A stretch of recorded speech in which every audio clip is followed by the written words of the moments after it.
오늘의 말씀 사랑하는 성도 여러분, 반갑습니다. 오늘 이 자리에 함께하신 모든 분들과 지금 각자의 자리에서 이 음성을 듣고 계신 모든 분들의 삶에 하나님의 크신 은혜와 평강이 함께 하시기를 간절히 기도합니다. 말씀을 시작하기에 앞서 만약 오늘 이 메시지가 여러분의 마음에 단 하나의 작은 울림이라도 준다면 잠시 시간을 내어 구독과 좋아요를 눌러주시길 부탁드립니다. 여러분의 이 작은 행동이 어둠 속에서 길을 잃고 헤매는 또 다른 영혼에게 주님의 빛을 전하는 귀한 도구가 될 수 있습니다. 여러분의 삶과 가정 위에 주님의 축복이 가득하기를 소망합니다. 자, 이제 마음을 열고 하나님의 음성에 귀 기울일 준비가 되셨습니까?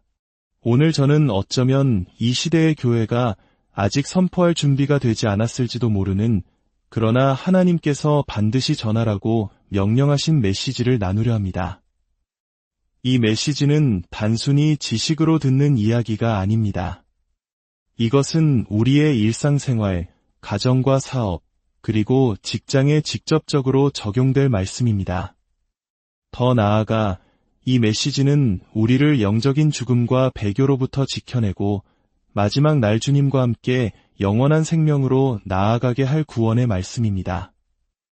어떤 메시지를 전하기 위해서는 그에 합당한 영적인 분위기가 조성되어야 합니다. 찬양이 충분히 높이 올라가지 못하면 예배의 깊이 또한 얕아질 수밖에 없습니다. 하나님께서 제게 주신 사명 중 하나는 각기 다른 영적인 분위기를 분별하고 그 안에 담긴 하나님의 뜻을 풀어내는 것입니다. 저는 오늘 이 시간이 주님의 강력한 메시지를 온전히 받아들일 수 있는 거룩한 분위기로 가득 차기를 소망하며 기도합니다. 오늘 우리가 함께 나눌 주제는 마지막 때를 인내로 이겨내는 5가지 핵심 열쇠입니다. 우리가 살아가는 이 시대, 그리고 앞으로 세상에 닥쳐올 시간들은 예언된 바와 같이 극심하게 위험하고 어려운 시기가 될 것입니다. 전쟁과 전쟁의 소문, 폭력, 부패, 혼란과 무질서가 세상을 뒤덮을 것입니다. 예언적 통찰로 볼 때 이 험난한 시기를 끝까지 통과하는 사람은 많지 않을 것입니다. 오직 남은 자들 많이 구원에 이를 것입니다. 저는 여러분이 바로 그 남은 자가 되기를 간절히 원합니다. 세상의 사소한 문제나 사람들 사이의 갈등에 마음을 빼앗기지 마십시오. 여러분을 낙담시키고 앞으로 나아가지 못하게 막는 모든 것을 옆으로 밀어 두십시오. 지금은 굳건히 서서 인내해야 할 때입니다. 주님께서는 제게 보여주셨습니다. 마지막 때에 대다수의 사람들이 믿음의 경주를 완주하지 못할 것이라고, 오직 소수만이, 남은 자만이 그 길을 걸을 것이라고 말입니다. 여러분이 바로 그 영광스러운 남은 자의 대열에 서시기를 주님의 이름으로 축복합니다. 그렇다면 이 마지막 때를 이겨내고 승리하기 위한 5가지 필수적인 열쇠는 무엇일까요? 물론 더 많은 열쇠들이 있겠지만 이 5가지는 절대적으로 필요한 본질적인 요소들입니다. 이 열쇠들이 없다면 우리는 우리 앞에 놓인 문제를 결코 극복할 수 없습니다. 첫째, 결코 깨어지지 않는 믿음입니다. 둘째, 하나님으로부터 온단 하나의 말씀입니다. 셋째, 초인적인 인내입니다. 넷째, 자신의 영적 위치를 굳건히 지키는 것입니다. 다섯째, 하나님의 특별한 은혜의 손길입니다. 이 5가지를 마음 깊이 새기시길 바랍니다.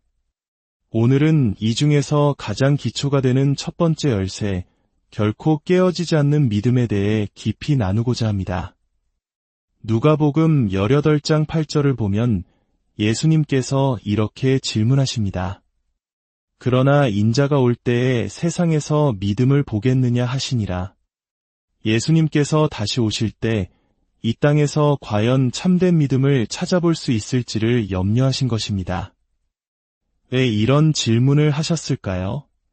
그분이 오실 마지막 때는 그리스도를 향한 진짜 믿음이 극도로 희귀해지는 시대가 될 것이기 때문입니다. 엄청난 믿음의 결핍이 있을 것입니다. 왜냐하면 그때가 바로 배교, 즉 믿음을 저버리는 배도의 물결이 세상을 휩쓰는 때이기 때문입니다. 예수님께서 말씀하신 찾는다는 단어는 그냥 훑어본다는 뜻이 아닙니다. 이 단어의 원어적 의미는 매우 깊이 조사하고 연구한다는 뜻을 담고 있습니다. 즉, 주님께서는 마지막 날에 우리의 믿음을 정밀하게 깊이 있게 살펴보실 것이라는 의미입니다. 그만큼 참된 믿음을 가진 자가 드물 것이라는 강력한 경고입니다. 오늘날 우리는 어떻습니까? 많은 사람들이 믿음이 약해지고 있습니다. 과거에는 굳게 믿었던 것들을 더 이상 믿지 않습니다. 믿음이 약해지는 것을 넘어 아예 믿음을 잃어버리는 사람들도 있습니다. 그리고 더 나아가 이전에 자신이 굳게 서 있던 진리의 자리에서 떠나 다른 것을 믿는 배교의 길로 들어서는 이들도 있습니다. 디모데전서 4장 1절은 이렇게 경고합니다. 그러나 성령이 밝히 말씀하시기를 후일에 어떤 사람들이 믿음에서 떠나 미혹하는 영과 귀신의 가르침을 따르리라 하셨으니 여기서 믿음에서 떠난다는 것이 바로 배교입니다. 헬라어 원어로 아포스타시아인데 이 단어의 뜻은 이전에 서 있던 자리에서 스스로 멀어지다, 떠나다입니다. 과거에는 성령의 은사와 초자연적인 역사를 믿었지만 이제는 그것을 부인합니다. 과거에는 구원과 거룩함을 위해 헌신했지만 이제는 교회에 섬기는 것도 헌신하는 것도 피곤하다며 스스로 멀어집니다. 진리의 말씀을 듣는 것조차 불편해하며 진리를 말하는 사람들을 피합니다. 이것이 바로 배교의 과정입니다. 배교는 하루아침에 일어나지 않습니다. 아주 미묘하게, 점진적으로 영혼을 잠식합니다. 그리고 배교는 하나님께서 결코 용서하지 않으시는 죄 중 하나임을 기억해야 합니다. 잠시 믿음이 약해진 백슬라이더와 진리 자체를 부인하는 배교자는 다릅니다. 그러므로 마지막 때를 살아가는 우리에게는 그 어떤 것보다 깨어지지 않는 믿음이 절대적으로 필요합니다. 히브리서 11장 1절은 이 믿음에 대해 이렇게 정의합니다. 믿음은 바라는 것들의 실상이요 보이지 않는 것들의 증거니 여기서 실상이라고 번역된 헬라어 단어는 히포스타시스입니다. 이 단어는 아래의 서다의 합성어입니다. 문자 그대로 아래에 서서 버티는 것을 의미하며 건물의 기초나 법적으로 소유권을 증명하는 권리 증서와 같은 강력한 의미를 담고 있습니다. 따라서 믿음이란 아직 눈에 보이지 않는 하나님의 약속을 이미 내 손에 쥔 권리 증서처럼 여기고 그 약속의 말씀 위에 굳건히 서서 결코 흔들리지 않는 자세를 말합니다. 이것은 그렇게 되면 좋겠다는 막연한 희망이 아닙니다. 이것은 어떤 상황에서도 흔들리거나 움츠러들거나 물러서지 않는 결코 구부러지지 않는 강철 같은 믿음입니다.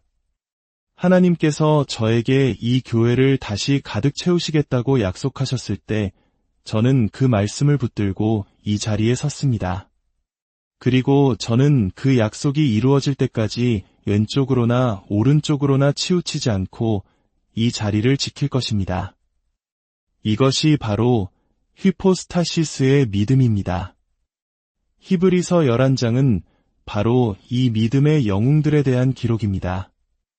아브라함, 모세와 같은 믿음의 선조들은 하나님으로부터 단 하나의 말씀을 받았습니다. 그리고 그들은 그 약속이 성취될 때까지 수십 년을 기다리며 결코 그 말씀을 놓지 않았습니다.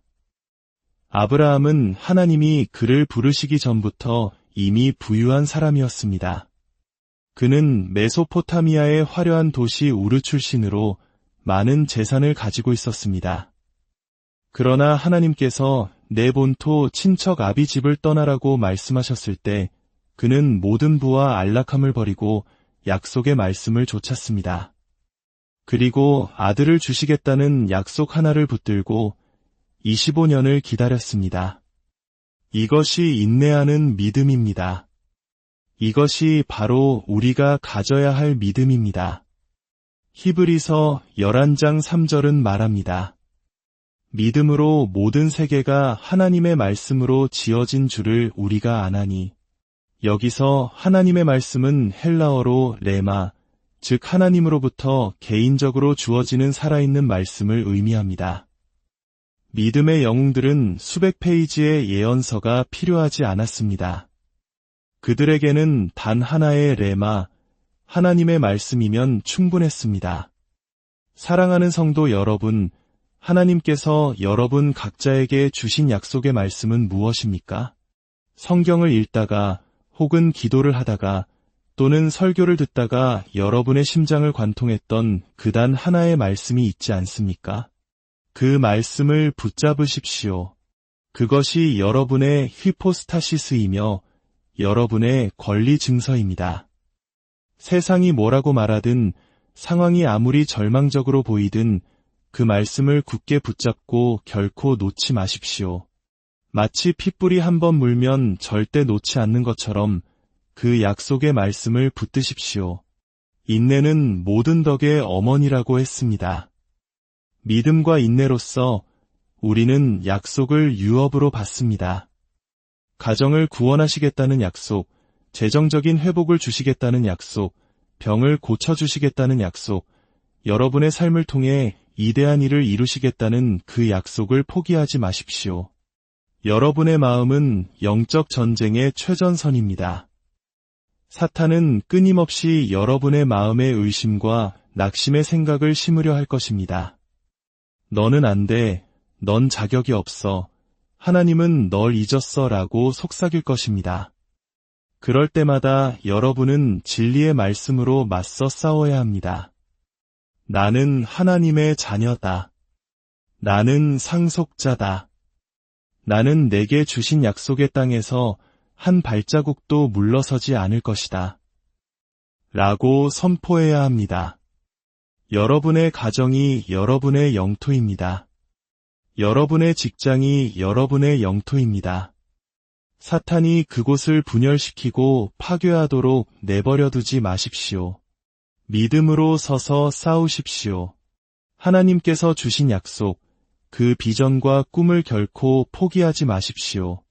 그 말씀 위에 굳건히 서십시오. 흔들리지 마십시오. 물러서지 마십시오. 그 자리를 지키십시오.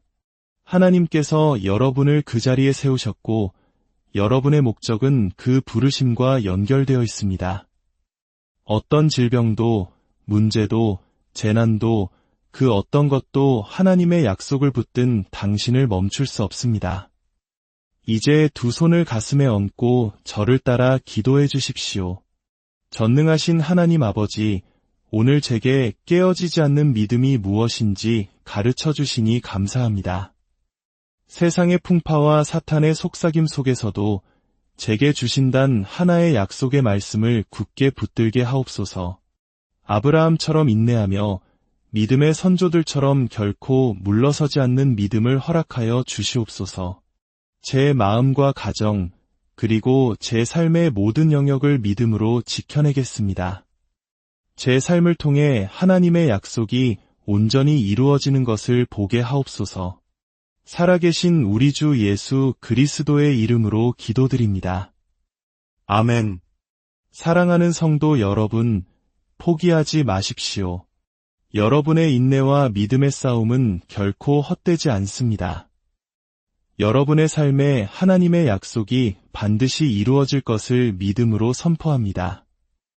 주 예수 그리스도의 은혜와 하나님의 무한하신 사랑과 성령의 교통하심이 이 말씀을 듣는 모든 분들 위해 지금부터 영원까지 함께 하시기를 간절히 축원합니다.